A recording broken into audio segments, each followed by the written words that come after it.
You wake up with a list, things to do, places to be, messages to answer. Your morning is already scheduled before your eyes are fully open, and somewhere between the alarm and the coffee, a question floats up that you immediately push back down. What is all of this actually for? But here is the thing, that question is not a modern one. It is ancient, and the answer is far stranger than you think. For the last 200,000 years, human beings have been anatomically identical to you. Same brain, same hands, same restless need to fill the hours. But for most of that time, there were no calendars, no deadlines, no 9 to 5. So what did they actually do? The popular image is wrong from the start. Your ancestors were not lurching through fog, desperately hunting all day just to survive until dark. That picture was shaped by a kind of arrogance. The assumption that without modernity, life must have been brutal and ceaseless. The data tells a very different story. Anthropologist Marshall Solins changed how we think about this in 1966 when he studied contemporary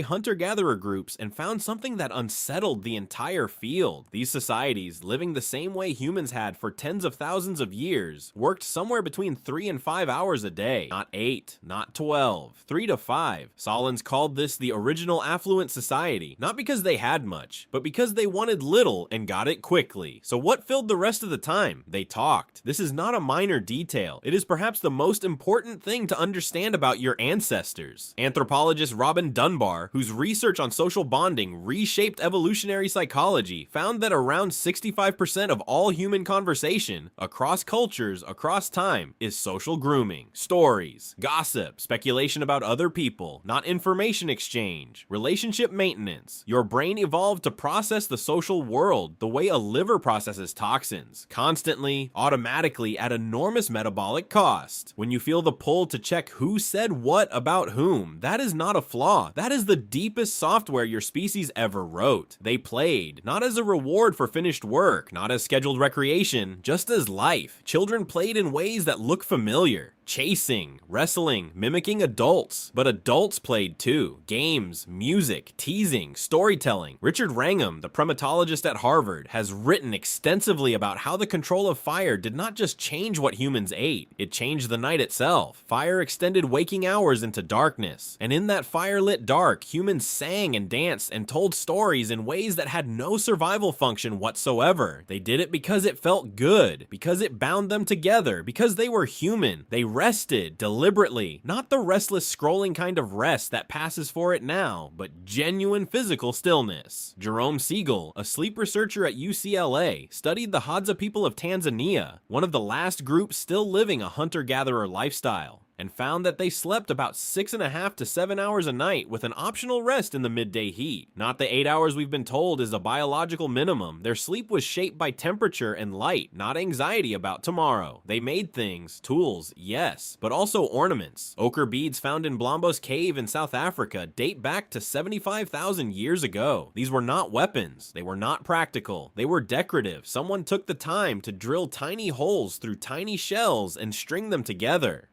Someone wore them, or gave them away, or buried them with someone they loved.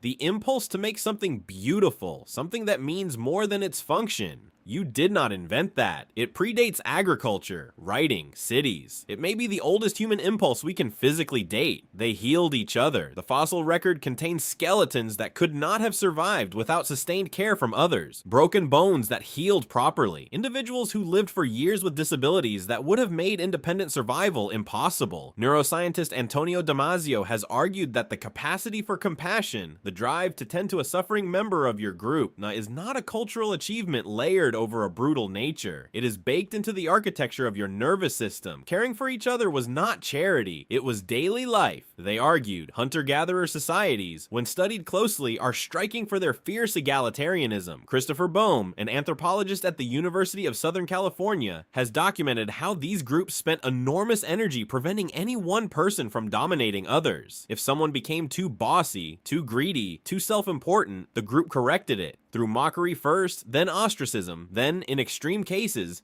They moved, not running from danger, just moving through landscape as a way of being in the world, following herds, finding water, learning which plants grew where and when. Their geography was intimate in a way that is almost impossible to imagine now. They knew their territory the way you know the back of your hand, not from maps, but from decades of walking through it, season after season, watching it change and return and change again. The world was not a backdrop, it was a relationship, and through all of it, and the talking, the playing, the making, the healing, the arguing, the moving, they were doing something that modern psychology has only recently begun to quantify. They were being present, not mindfully in the therapeutic sense, just actually physically, neurologically present, because the past was only memory and the future was only weather. The moment in front of them was the entire scope of manageable time. There is something worth sitting with in all of this. The restlessness you feel when you have nothing scheduled, the guilt of doing nothing, the performance of busyness, the sense that your value is measured in output, none of that is natural. It is extraordinarily recent. It arrived with agriculture, was industrialized in the last 300 years, and was perfected in the last 30 by devices that turned your social instincts into a productivity metric. Your brain is a Paleolithic organ living in a world it did not evolve for. The anxiety is not evidence that something is wrong with you. It is evidence that something is wrong with the fit. The question your ancestors never asked, what am I supposed to be doing right now, is the one you cannot stop asking, because you inherited a brain that was built to be with people, to rest without guilt, to make things for the pleasure of making them, to move through a world it knew by heart. You woke up this morning with a list, and somewhere between the alarm and the coffee, a question floated up. That question is not a distraction from real life. It might be the most ancient and honest thing about you.